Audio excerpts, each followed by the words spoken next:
नमः शिवाय हर हर भोले नमः शिवाय नमः शिवाय ओम नमः शिवाय हर हर भोले नमः शिवाय रामेश्वराय शिव रामेश्वराय हर हर भोले नमः।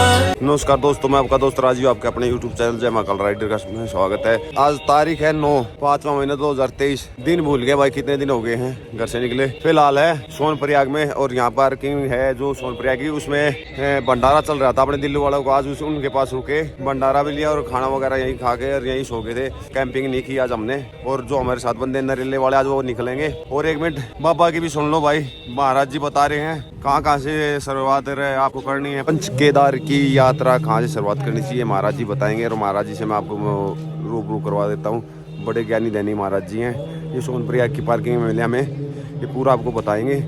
इनका महत्व क्या, केदारनाथ का, बद्रीनाथ का, तुंगनाथ का, जो भगवान शिव ने अपने दर्शन दिए थे। पंच केदार में से हर एक हिस्से के दर्शन हुए हैं होंगे, उसके बारे में बताएंगे। पता करते हैं महाराज जी से। चारधाम यात्रा संपूर्ण करने के लिए आपको प्रथम पहुंचा जाता है जमुनोत्री जी।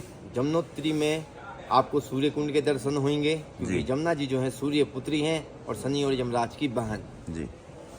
वहाँ पर जो भोग लगता है उसी गर्म कुंड में आलू या चावल कुछ डाल के कपड़े में बांधकर वही पक जाता है और उसी का भोग मैया को लगा दिया जाता है जी। उसके पश्चात आप वहाँ से आगे बढ़ते हैं। यहाँ पर आपको एक अद्भुत गंगनानी मिलेगा। यमुनोत्री मार्ग पे आपको गंगनानी भी मिलेगा, जहाँ उत्तर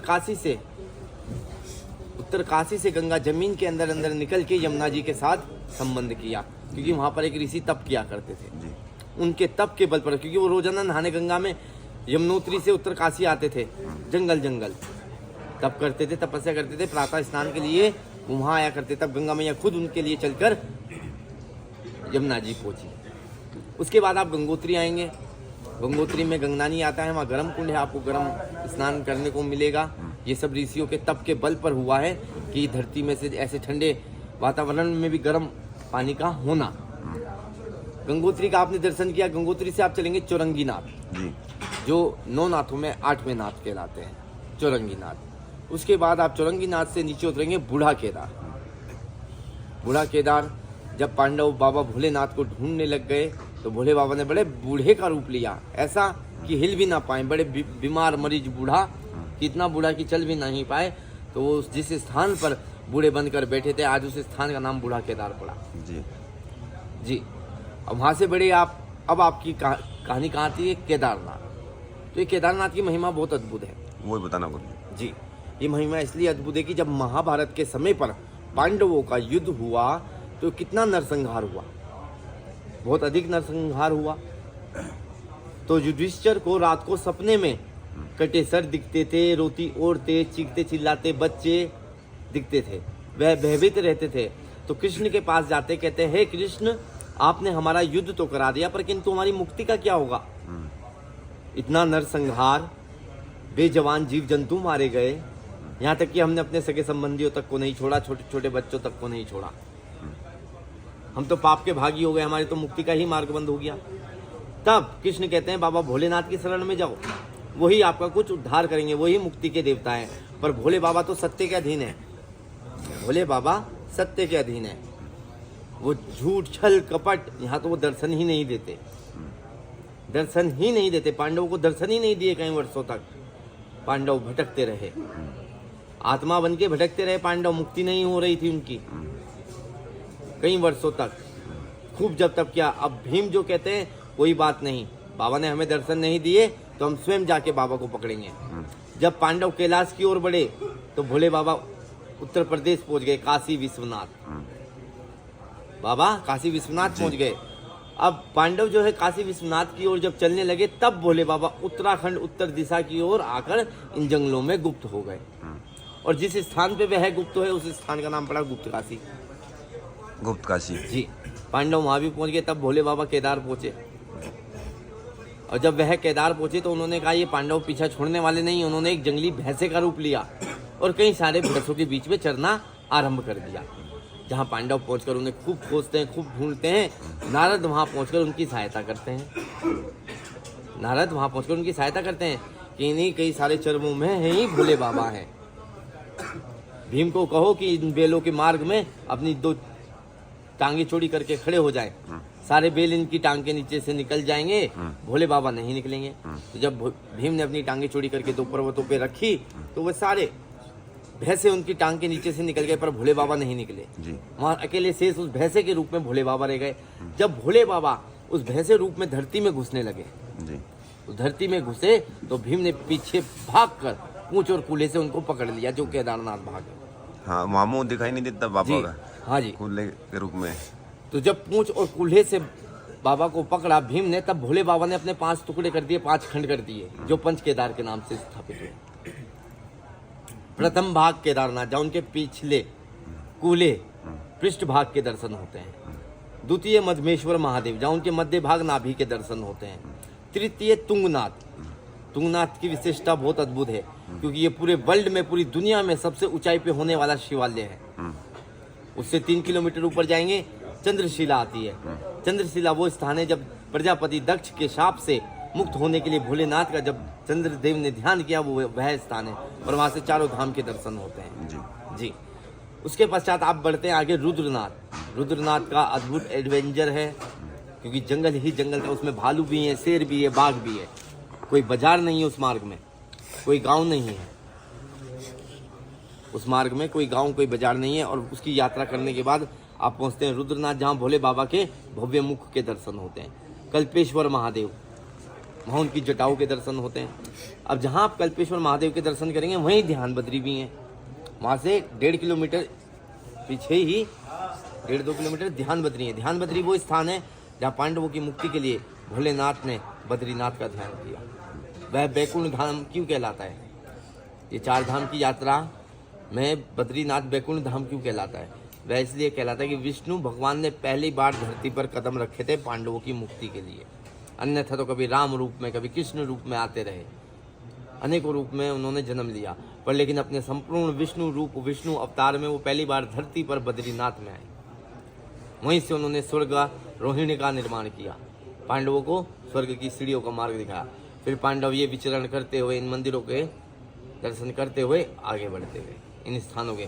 फिर इन स्थानों की रचना शंकराचार्य जी ने करी। ये सारे मठ जो यहाँ के बनाए गए हैं शंकराचार्य जी के द्वारा बनाए गए हैं। जी महाराज जी, उनके शिष्य के पीछे है जी। जय श्री महाकाल। हर हर महादेव, हर हर महादेव। ये देख लो बोल, रुस्तम की कुछ ऐसी हालत है। और सामान आप निकलवा रहे हैं लोकर रूम से, सामान निकलवा के और फिर यहाँ से निकलेंगे पैकिंग वगैरह करके। पैकिंग होने के बाद मैं आपको दिखाता हूँ, सामान लोड कर लेते हैं। सामान लोड कर लो, रूम से हमने ले लिया सारा सामान हमारा। ये रहा 2 सैडल बैग और एक पॉलीथीन में हेलमेट वगैरह और राइडिंग जैकेट वगैरह रखी है। और यहाँ से लोकर रूम से लेके सामान और फटाफट निकलते तुंगनाथ की तरफ। भाई जाएंगे दिल्ली वापस, और मैं यहाँ जाऊँगा तुंगनाथ। बैग वगैरह पैक हो गया भाई। ये सामने रुस्तम रही, पानीपत वाले बंदे और नरेले वाले बंदे निकल गए, रास्ते में मिलेंगे मेरे को। और मैं भी पार्किंग से निकल रहा हूँ। सामान लोड करने में ज़्यादा वक्त लग गया। पार्किंग से निकलते वक्त पार्किंग का जो किराया वो दे दिया है, सामान का था वो दे दिया है, जो लोकर रूम में जमा था। भाई 4-5 किलोमीटर की लाइन आ चुकी है। रजिस्ट्रेशन चेक हो रहा है, उसके ऊपर बाद ऊपर जाने दिया जा रहा है। उसके बाद आप टैक्सी ले पाओगे रजिस्ट्रेशन चेक होने के बाद। और ये कल दोपहर से बंद हो गई थी, जिसके कारण इतनी लंबी लाइन है। जहाँ तक देखोगे वहीं तक लाइन ही लाइन है। जो रजिस्ट्रेशन चेक पोस्ट है उससे हम 3 किलोमीटर 4 किलोमीटर आगे आ चुके हैं, फिर भी ये लाइन नहीं ख़त्म हो पा रही। ये है सोनप्रयाग का बस स्टैंड। सोनप्रयाग से आपको पैदल ऊपर तक जाना पड़ेगा, तकरीबन 3 किलोमीटर ऊपर है। यहाँ से पैदल ही आपको जाया जा रहा है, गाड़ी वगैरह भी कोई सुविधा नहीं दे रखी। सोनप्रयाग रजिस्ट्रेशन चेक होने के बाद गौरीकुंड तक आपको जीप वगैरह मिल जाती है, उसका किराया 50 रुपये है। ये भाई साहिल वाली, ये पकड़ में आ गया आगे। ये बच्चे सारे कोई 100 सीसी बाइक है सबकी, कोई स्प्लेंडर लेके आया, कोई प्लेटिनम। टैलेंट बंदों में जो यहाँ तक पहुँच गए, वैसा बंदा होना चाहिए। और 2 बैठे हैं, 1 नहीं 2।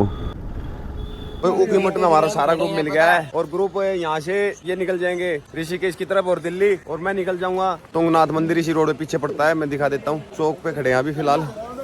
ऋषिकेश 172, आकाशवाणी 20 और केदारनाथ पीछे रोड जा रहे हो, 54 रह जाता है। भाई पलवल से गाड़ी से आ रहे भाई, HR50J 3275। और भाई बड़ी मेहनत की होगी इन्होंने भी। इनसे बात करते कैसा इनका टूर रहा कैसा नहीं। भाई साहब क्या कहना चाहोगे? बहुत अच्छा टूर रहा भाई, बहुत अच्छे रास्ते हैं भाई, कोई दिक्कत नहीं, किसी भाई को आना खुआए कोई दिक्कत नहीं है, बहुत अच्छा मौसम है। सब भाई झूठ बोलते हैं, केदारनाथ में ये पड़ रही है, बर्फ पड़ रही है, ज्यादा खराब रास्ता, बढ़िया रास्ता भाई, आराम से बहुत बढ़िया दर्शन होगा, कोई दिक्कत नहीं कैसी भी भाई, बहुत बढ़िया दर्शन, बहुत बढ़िया, बहुत मन लगे, बहुत कोई कैसा भी खतरा नहीं है वहाँ पे, बहुत अच्छा जुगाड़ है भाई। भाई को हर हर महादेव, हर हर महादेव, जय हो केदार बाबा की। थैंक यू भाई, थैंक यू भाई जी, थैंक यू। समोली बद्रीनाथ के लिए इधर, रुद्रप्रयाग के लिए इधर, ऋषिकेश के लिए, और ये चला जाता है अपना केदारनाथ मार्ग है। और यहाँ से ये रह जाता है 60 किलोमीटर। ये बोर्ड देख सकते हो। पंच केदार में से तुंगनाथ, बद्रीनाथ और केदारनाथ इधर है भाई। अब एक बार यहाँ सारे लड़के मैगी वगैरह बनाएंगे, मैगी खा के और फिर निकलते हैं। ये अपने 6 भाई नरेला से हैं हमारे साथ, ये निकल जाएंगे अब। और 2 भाई पानीपत से हैं, सुमित और हेलो भाई सारोनाथन, बहुत तुम्हारे चक्कर में घूम आया। और सुमित की नींद नहीं खुली भाई अभी। आधा रास्ता पार कर लिया 60 किलोमीटर पे। हैं सोनू, नींद कोई हर हर महादेव, हर हर महादेव। साइले पंटू और नीचे वे सारे नीचे मस्ती करने निकल गए, और सोनू और ये बैठे भाई। मैं निकल रहा हूँ इनके पास से, ये जाएंगे दिल्ली और मैं निकल रहा हूँ ऊपर की तरफ। हमारा इन लोगों के साथ इतना ही था, आगे कोई और राइड होगी तब फिर मिल लेंगे। ठीक है सुमित, आगे कोई राइड होगी फिर मिलेंगे। ये सोनू दोस्त अपने नरेला से। ठीक है तनु, फिर मिलेंगे। ठीक है, ठीक है छोटे भाई, कोई राइड होगी ना जरूर मिल लेके चलेंगे तेरे को कहीं। ठीक है चलेंगे ओंकारेश्वर मंदिर, फिर आगे तुंगनाथ और फिर बद्रीनाथ। रास्ता बढ़िया बता रहे हैं। और ये 8 किलोमीटर रहता है यहाँ से ओंकारेश्वर मंदिर। मेन रोड पे ही है, इसको भी देखते निकल लेंगे। इस मंदिर के बारे में बाबा जी ने बताया था तो देखने का मन कर गया। ऊखीमठ यहाँ से 7 किलोमीटर रह जाता है। ये ऊपर की तरफ रास्ता जा रहा है भाई, ये बॉर्डर लगा हुआ ओमकारेश्वर का। अब यहाँ से ऊपर निकलते हैं।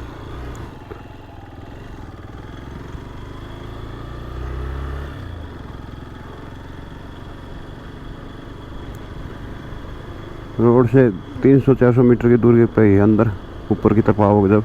पहाड़ों में ये सबसे बड़ी समस्या है, 2 गाड़ी आपस में पास करने लग जाए, जगह है नहीं रोड पे, इसमें जाम लग जाता भाई। अब ये जाम लगा हुआ आगे, ये बड़ी गाड़ी है, साइड में वो छोटी गाड़ी। ओमकारेश्वर पहुँचे हैं, ऊखीमठ में है ये। प्रसाद ले लिया है और प्रसाद लेके आप जा रहे मंदिर की तरफ। मंदिर में जाके आपको दर्शन करवाते हैं। दोनों तरफ मंदिर के दरबार पे जाते हुए बाजार लगा हुआ भाई, प्रसाद ले सकते हो आप महाराज।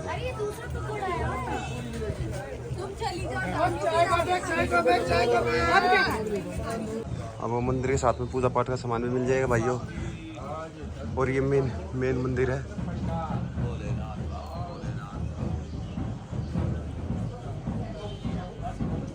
अंदर जाके आपको अंदर का भी दिखाते हैं ऊखीमठ।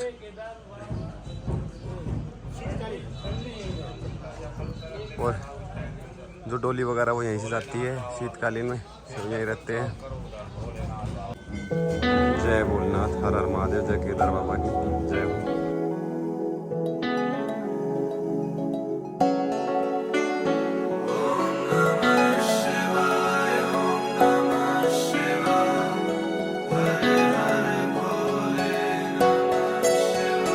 ओम नमः शिवाय, ओम नमः शिवाय, हर हर भोले नमः शिवाय, नमः शिवाय, ओम नमः शिवाय, हर हर भोले नमः। हमने पूजा पाठ कर लिया भाई यहाँ ऊखीमठ, पहले इसको उषा मठ के नाम से जाना जाता था।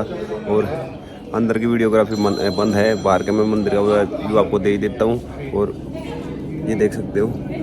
और फिलहाल पंडित जी से जानते हैं यहाँ का महत्व क्या है, फिर अब मैं आपको दिखाता हूँ। मेरे को भी इतना नहीं पता पर ये पता है ओमकारेश्वर मंदिर रास्ते में था तो देख लिया, सही होगा यहाँ तक पहुँचने का। बोलो केदारनाथ भगवान की जय। केदारम मध्यमम तुंगम तथा रुद्रालयम प्रियम कल्पकं च महादेवं सर्वपाप प्रणाशनम। मंगलम भगवान शंभो मंगलम वृषभध्वजा मंगलम पार्वती नाथो मंगलाय सदा शिव। तो ये जो है ओंकारेश्वर मंदिर ऊखीमठ है और ये मुख्य पंच केदार गद्दी स्थान ओंकारेश्वर मंदिर ऊखीमठ के नाम से जाना जाता है। और जैसे आपको पता है उत्तराखंड हिमालय में जो है 5 केदार हैं, केदारनाथ, मधवेश्वर, तुंगनाथ, रुद्रनाथ और कल्पनाथ। लेकिन 5 केदार हैं, सब हिमालय के उच्च शिखरों में विराजमान हैं। और 5 केदारों में जब भगवान केदारनाथ और भगवान मधवेश्वर के जो हैं 6 मास के लिए हिमालय में कपाट बंद हो जाते हैं, बाबा हिमालय से जो हैं अपनी डोली के साथ, पालकी के साथ, छत्र के साथ, मुकुट के साथ, राजसी वेश के साथ जो हैं बाबा 3 दिन की पदयात्रा में जो हैं ओंकारेश्वर मंदिर ऊखीमठ पहुँचते हैं। और फिर बाबा जो हैं इसी ओंकारेश्वर मंदिर ऊखीमठ में जो है 6 मास के लिए विराजमान हो जाते हैं। और यहीं पे लगातार 6 मास आरती, पूजा, बाल भोग, अभिषेक पूजाएँ जो हैं भगवान केदारनाथ और भगवान मधवेश्वर की जो है इसी ओंकारेश्वर मंदिर ऊखीमठ संपादित होती हैं। तो 5 केदारों में जो हैं 2 केदार यहाँ आ जाते हैं 6 मास के लिए, केदारनाथ और मधवेश्वर। लेकिन इस स्थान की इतनी महिमा है कि यहाँ पे दर्शन पूजन से आपकी पंच केदार यात्रा, पंच केदार दर्शन परिपूर्ण संपन्न माने जाते हैं। क्योंकि ये मुख्य पंच केदार गद्दी स्थान ओंकारेश्वर मंदिर ऊखीमठ के नाम से जाना जाता है। और इसी मंदिर परिसर में जो है पंच केदार लिंग रूप में भी दर्शन हैं, केदारनाथ, मधवेश्वर, तुंगनाथ, रुद्रनाथ और कल्पनाथ। और क्षेत्रपाल भैरवनाथ का मंदिर है, माँ बाराही नवदुर्गा मंदिर है। यहाँ पर जो भी यात्री आता है वो इस मंदिर के पूरे दर्शन लाभ से जो है पुण्य की भागी बनता है। और इसी अंदर मठ में जो है पंच केदार गद्दी का मुख्य स्थान है। 5 केदारों का जो है गद्दी स्थान होने का सौभाग्य जो है ओंकारेश्वर मंदिर ऊखीमठ को सौभाग्य प्राप्त हुआ है। तो इसी मंदिर परिसर में जो आगे पंच केदार गद्दी स्थान है, उसी के बगल में केदार पीठ के जगत गुरु रावल जी उनकी गद्दी है। और माँ भगवती, शिवा, चंडिका का शक्ति पीठ है, माँ काली, माँ लक्ष्मी, माँ सरस्वती, माँ दुर्गा और उषा और अनिरुद्ध का जो है विवाह का शादी का लग्न मंडप है। यानी कि बाणासुर की लड़की हुई उषा, भगवान कृष्ण के पौत्रे प्रद्युम्न के लड़के हुए अनिरुद्ध। तो उषा और अनिरुद्ध का विवाह जो है इसी ऊखीमठ नामक स्थान पर संपन्न हुआ था। और पहले यहाँ का नाम जो है ऊखामठ के नाम से जाना जाता था, बाद में शब्द का भ्रंश हो गया, ऊखामठ से जो है ऊखीमठ। तो ये जो है ऊखीमठ स्थान है, ओंकारेश्वर मंदिर है। और ये मुख्य पंच केदार गद्दी स्थान ओंकारेश्वर मंदिर ऊखीमठ के नाम से जाना जाता है। और अभी भगवान केदारनाथ के जो हैं 6 नवंबर को जो है प्रातः 6 मास के लिए हिमालय में कपाट बंद हो जाएंगे। और बाबा हिमालय से जो है 6 नवंबर को प्रातः जो है यहाँ के लिए प्रस्थान करेंगे। और 22 नवंबर को जो है भगवान केदारनाथ भी जो है हिमालय से जो है यहाँ के लिए प्रस्थान करेंगे ओंकारेश्वर मंदिर ऊखीमठ के लिए। और इसी स्थान में ओंकारेश्वर मंदिर में आकर जो है 6 मास के लिए विराजमान हो जाते हैं। और इसी ओंकारेश्वर मंदिर में जो है लगातार 6 मास आरती पूजा जो है संपादित होती है। तो जो भी तीर्थ यात्री यहाँ पर आता है वो यहाँ के दर्शन से जो है पंच केदार की यात्रा परिपूर्ण और संपन्न मानी जाती है। बोलो केदारनाथ भगवान की जय, ओंकारेश्वर भगवान की जय, मधवेश्वर भगवान की जय।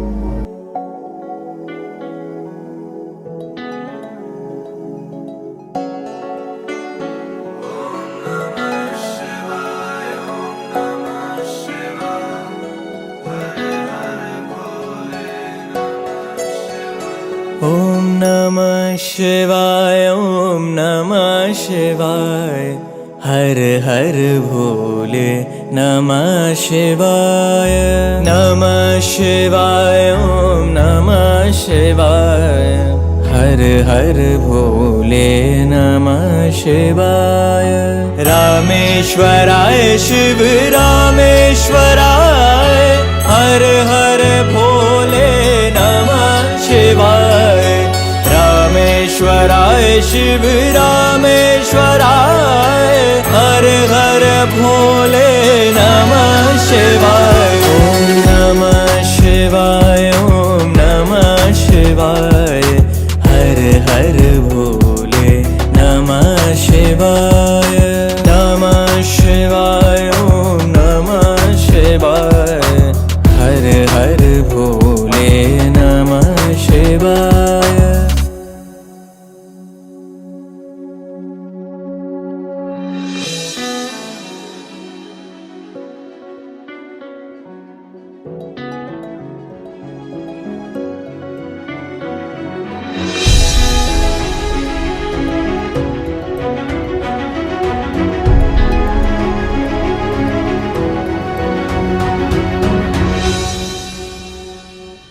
जटाधराय शिव जटाधराय हर हर भोले नमः शिवाय जटाधराय शिव जटाधराय हर हर भोले नमः शिवाय ओम नमः शिवाय ओम नमः शिवाय हर हर भोले नमः शिवाय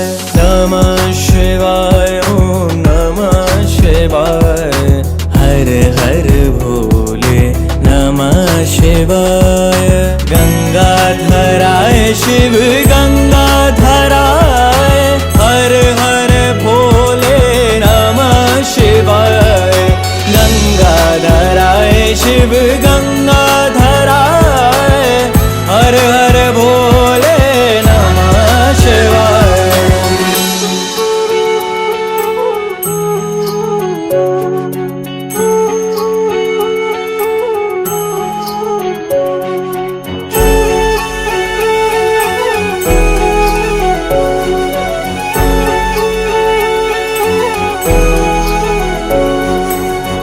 सोमेश्वराय शिव सोमेश्वराय हर हर भोले नमः शिवाय सोमेश्वराय शिव सोमेश्वराय हर हर भोले